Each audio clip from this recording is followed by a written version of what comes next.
absolutely loved coming in today. It was a fantastic lesson. I'm glad we chatted about it beforehand. Yes. And, kind of worked out a few kinks and a little tips here and there. How do you think right now it went? Like, what do you see that? I think it went well, but I think one of the things I just didn't like is that I think sometimes, like, just we teach from what we know, from how we were taught and what we learned. And so I think sometimes in like modern day teaching, there's an importance of that literacy element and making sure that the kids understand the vocabulary. But when you weren't taught that vocabulary, it's sometimes hard to like, where I feel like I'm stumbling over my words because I'm trying so hard to get that vocabulary element in when that's not what like naturally flows off of my tongue because Right.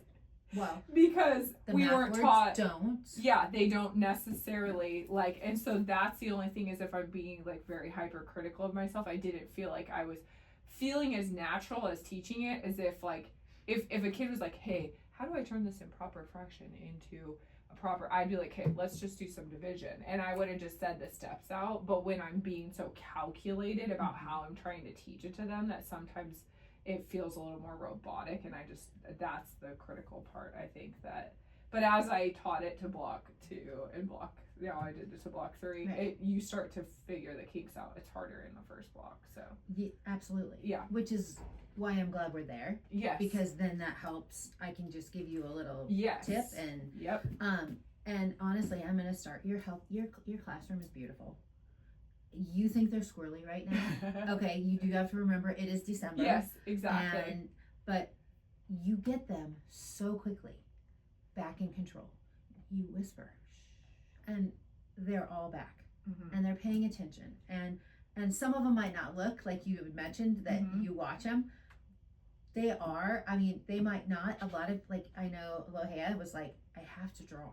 Okay, but that still keeps her focused. Yeah. Yes. So you always were. I mean, it's such a different. Like we all were face forward and in our rows, and that's not our kids these days. Yeah. So, but yeah, you've got so many different ways to get their attention, to keep their attention. Your personality, they like it, they enjoy it, they will do anything for you, which is half the battle sometimes, especially with math. Yes. Your checking for understanding today was fantastic. Like I loved how you put the very first one and then you kind of walked around and you got them going, you got them moving. You at the very end you partnered them up so that you could walk around and see who was supporting. I absolutely was supporting the 3. Yeah. Two of them had it. One absolutely we walked step by step, which you already knew. Yeah. But that checking for understanding was a great, and then I walked away when you did your second one, which I would imagine you did the very same thing. Academic conversation. I'm so proud of you. Oh, thank you. We talked about it last time, just hit on it. That's the one thing I wanted you to try and put in. We had our PD on Monday. It was beautiful, like slideshow, partner A, da da da da da. This is and the stems truly helped the conversation because even Eli was having conversation with Kensley, and I mean, it just leads to them being more successful. And so putting that little piece in was fantastic, and they were able to take their conversations. That's the easy math is easy to get your conversations higher when they have to explain things. Yes. Yeah. I mean, so that absolutely. How do you think your conversations went? Yeah, I think it went good. I think like what we were discussing in PD, like about getting to that level 3, I was actually talking to some of our colleagues about it, was that like getting to that level 3 sometimes is hard to facilitate with this age group of knowing where they're at academically, but like I think that can be facilitated more in the class. My kids love to talk, so for the nature of the lesson, I wanted to get them talking and then let that kind of be like what like jet setted the lesson basically, because I know we could have stayed there for a while. Like they would have sat and talked about it, and I think that it could have got to that level 3 conversation, but sometimes we have to facilitate 100%. That as teachers with this age group. I think sometimes it's a little more difficult for them to have that true like, I agree, disagree. We did it yesterday and they did pretty well. Okay. So But I thought that it went well, and I think it's a good way to, in the beginning of class especially, because when they come in they want to talk. It's a new environment, and I'm in a different class, and I just switched classes, and our transition times aren't great. When we were in middle school, we got to chit chat in the hall for 5 minutes, and now nobody talks anywhere. Right. So allowing them that moment to talk sometimes just helps to start the lesson. So, and at least they're talking productively. Yeah, sometimes. On the right. Well, yes. Sometimes. Or we steer them to where they need to be. Sometimes they're like, "Ooh, she's letting us talk. So, did you hear what happened?" No, I'm just kidding. The only suggestion, honestly, that I would do is, again, you were modeling that I do. And this is the hardest thing, because I do it too. Mm-hmm. You immediately want their feedback, but a lot of times when we do the I do, it needs to just be you doing the whole thing. And then it also helps you not lose your train of thought. Yes. And your vocabulary. You know what I'm saying? Like, that might help. Yeah. Do the I do, and then absolutely do more we do's. Yes. They knew most of it. Yeah. I mean, it wasn't new to them, but correct. Yeah. Yes, it was. Correct. Because it's 2-digit versus 1-digit. And it's 6 months later. And it's 6 months later. Yes, 100%. Yeah.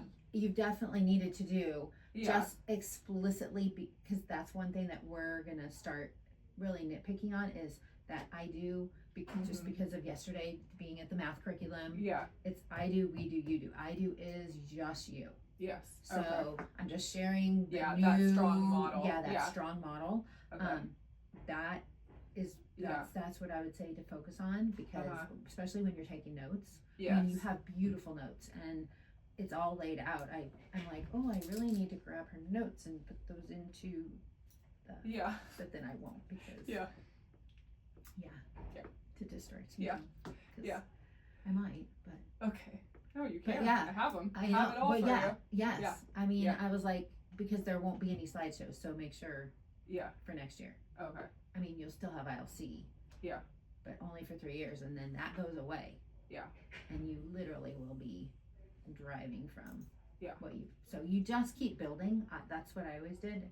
Keep building on what you're doing, and I really think you did a fantastic. Well, thank you. Think about, what did I say? What were your highlights? What did you do amazing? I think just the notes, and then just also, like, I try to find creative ways to meet the kids. Like, even Carly, my daughter, came in the room when I was making those notes the other day and she's like, "Oh, that's so cute, the division family," just like ways to try to like keep them like that high engagement of just like trying to meet them where they are. And so I think the notes, and I've gotten feedback from our ESS teacher saying that has been really helpful, and I've seen that as I've focused on those notes for them, that even just like their test scores have gotten higher, and just having that visual has really helped. So I think that would be a highlight. Absolutely. Okay. So